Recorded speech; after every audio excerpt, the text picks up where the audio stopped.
Ici, on va s'arrêter à la différence entre un accident qu'on pourrait faire aux États-Unis et ce même accident-là qu'on pourrait faire au Québec.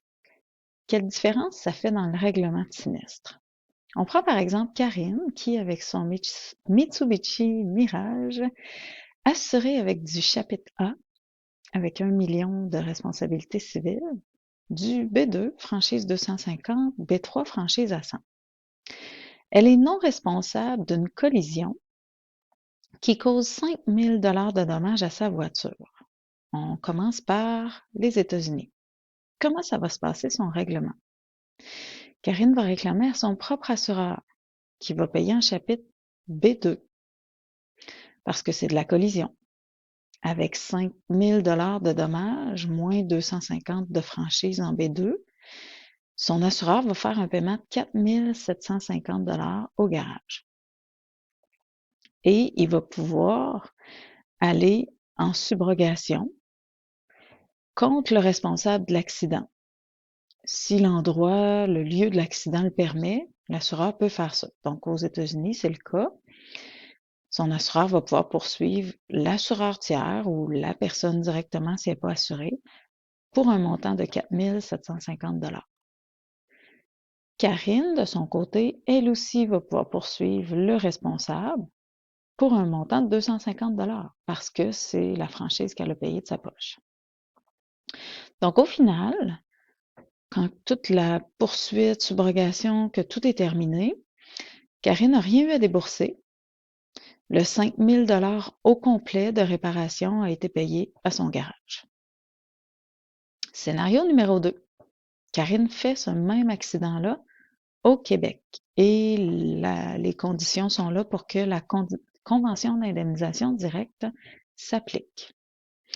Donc, Karine réclame à son propre assureur qui, à ce moment-là, va payer un chapitre A au lieu de payer un chapitre B2.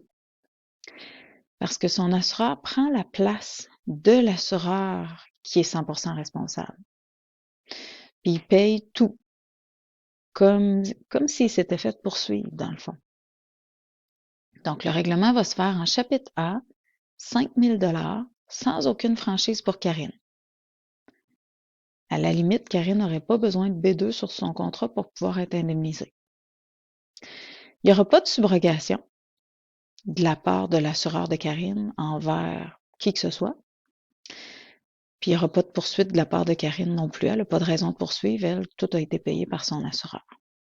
Avec la CID, ce qu'on veut, c'est que Karine soit autant indemnisée que si elle avait eu son accident aux États-Unis. Qu'elle ne soit pas perdante, dans le fond, que les lois du Québec ne fassent pas en sorte qu'elle devienne perdante. On veut éviter les poursuites et les subrogations, mais on ne veut pas que les assurés soient perdants pour autant. C'est pour ça qu'on fonctionne de cette façon-là. Au final, dans notre scénario numéro 2, Karine n'a rien eu à débourser. Le 5 000 au complet des réparations a été payé à son garage.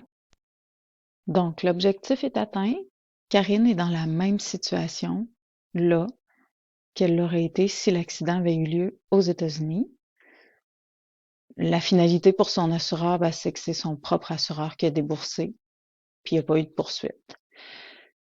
Ce que ça donne sur le long terme, là, évidemment, son propre assureur à Karine, il est perdant dans cette situation précise-là. Par contre, ce qu'il faut voir, c'est au, au fil du temps, à la fin de l'année, par exemple, cet assureur-là, des fois, il n'a pas été poursuivi à cause que la convention d'indemnisation directe ou grâce au fait que la convention d'indemnisation directe s'applique, ben lui, il n'a pas eu le droit de poursuite plusieurs fois, mais il ne s'est pas fait poursuivre en contrepartie plein de fois aussi.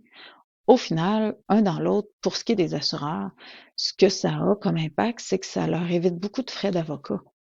Et les dossiers ne traînent pas en longueur, donc ça coûte moins cher de tout finalement, là. Payer des experts en sinistre, à faire de la paperasse et tout, c'est beaucoup de coûts. Puis c'est pour ça que les assurances sont pas élevées au Québec si on compare avec d'autres endroits dans le monde, aux États-Unis entre autres. Les assurances sont beaucoup plus chères qu'au Québec pour cette raison-là, entre autres. Aussi évidemment parce qu'on a la SAC ici au Québec.